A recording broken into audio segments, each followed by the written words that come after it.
Bismillah, Assalamualaikum warahmatullahi wabarakatuh. Sebelum kita belajar, mari kita berdoa terlebih dahulu. Rabbi zidni ilman warzuqni fahman. Ya Allah, tambahkanlah ilmuku dan berilah aku kepahaman. Ahwat, langsung saja silakan kalian buka buku IPS-nya halaman 11. Kita masuk yang ke C, stratifikasi sosial campuran. Ya.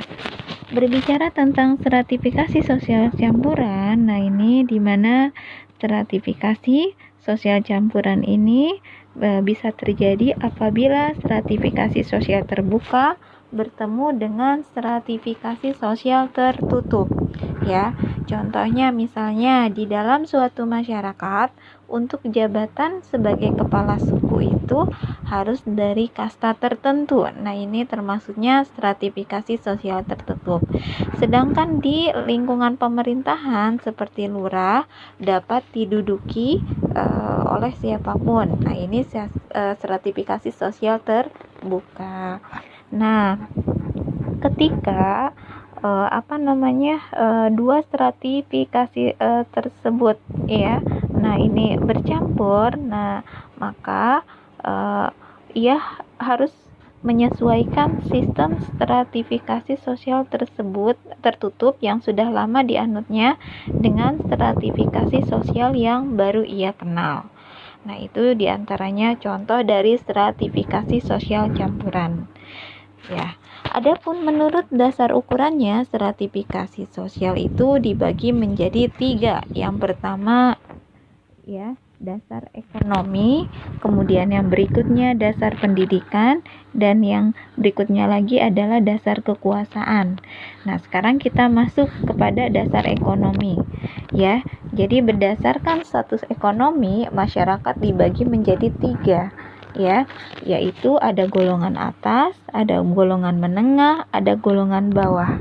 Nah, golongan atas, nah biasanya di sini terdiri dari orang-orang kaya, kemudian pengusaha, penguasa, atau orang-orang yang memiliki penghasilan yang besar. Adapun golongan menengah, nah biasanya terdiri dari pegawai kantor, petani, pemilik lahan, dan pedagang. Nah, adapun dari golongan bawah, nah biasanya ini berada dalam posisi paling terendah, terdiri atas buruh tani dan budak-budak. Itu diantaranya stratifikasi dari dasar ekonomi.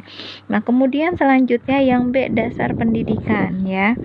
Nah, di dalam suatu masyarakat biasanya ini terdiri dari macam-macam tingkat pendidikan ya.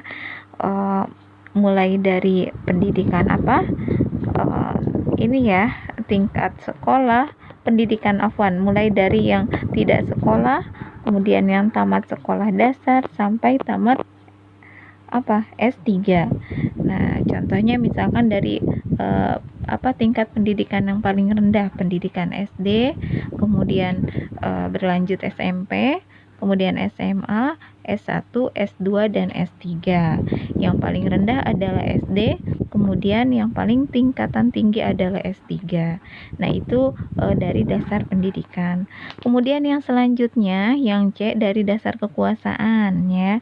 Nah, biasanya berdasarkan kekuasaan ini terlihat dalam dunia politik ya. Contohnya misalkan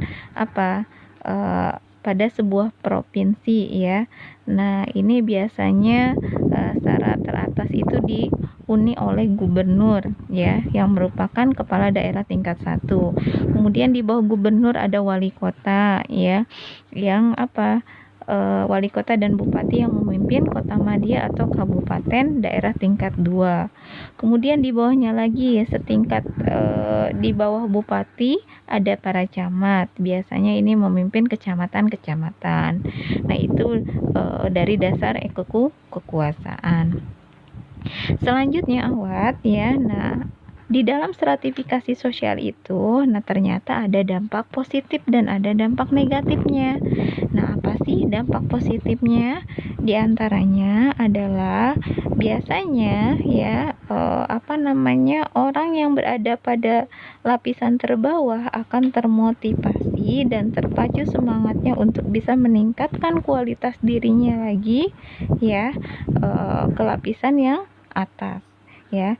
Nah, jadi bisa lebih bersemangat akhwat untuk bisa meningkatkan kualitas dirinya. Nah, itu yang positifnya.